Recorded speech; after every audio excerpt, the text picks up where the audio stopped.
Okay guys, in this video we're going to be discussing autofocus modes. So we're talking a little bit about autofocus modes. Now this is something that has got so many different variants depending on which cameras you're using. There's so many new ones coming out and different technologies and all sorts of stuff. So I'm going to try to break it down real simple, just talk about the basic fundamental modes that you have.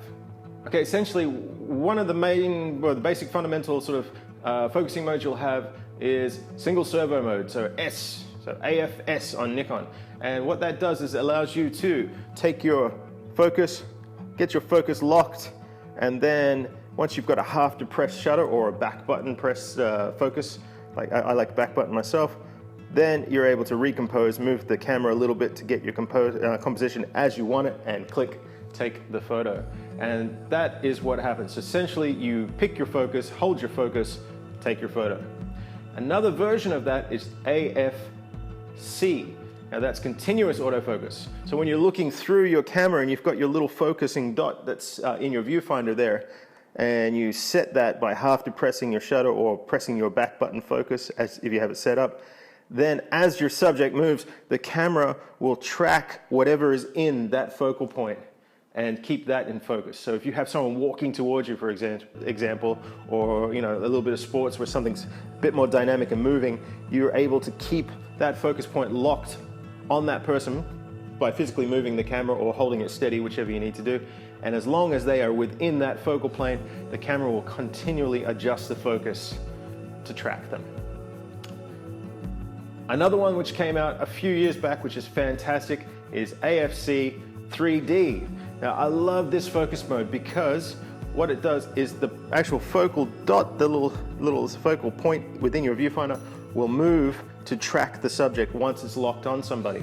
So that's great in the sense that you don't have to continually keep recomposing your shot to keep that person in focus.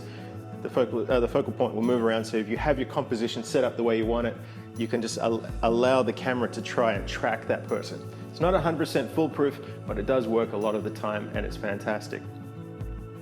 Now, you can choose a few different setups within each of those focal modes on how you want to track the focus. So you can choose a single point focus where you've just got that one single focus point and that's where the focus is held. You can choose a wider area focus and go into different variants to the point where you're using the entire frame. You can let the camera itself decide which area should be focused on, like an automatic focus sort of system, and then you can adjust that between those three variants. Essentially, that is the basic fundamentals of your autofocus modes within the camera. It's not a lot to learn in that sense. Just a matter of applying how it's going to work best for the type of shooting you're doing. So a few examples: if I'm shooting in a studio environment or doing some sort of portraiture shot where my subject is steady and I can control how they move, then I'm going to be shooting in AFS, single servo, because that allows me to get my focus right where I want it and hold it there, and then slightly readjust and recompose my camera as necessary. So AFS is fantastic for that kind of thing. If I'm shooting subjects, say I'm doing some sports where I've got an athlete running through the shot and I'm not exactly sure where they're going to be, then I'm going to be on AFC, and I'm going to sit there and track that movement with my camera and keep them locked in the place that I want them to be in.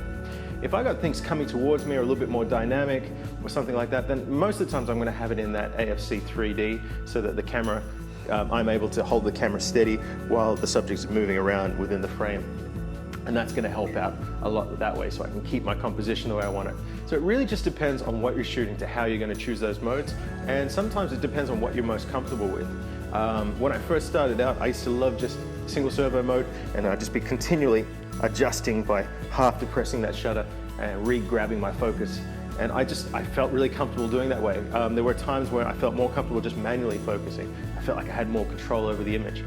It just depends on what you're going to feel comfortable with. But those are essentially the three main modes that you're going to find on most cameras. So take that, go out and play with it, find how they work with your style, and just try to get comfortable with which modes you're going to need to be in at different times. As always, if you've liked this video, hit the subscribe and notifications button, and most of all, happy shooting.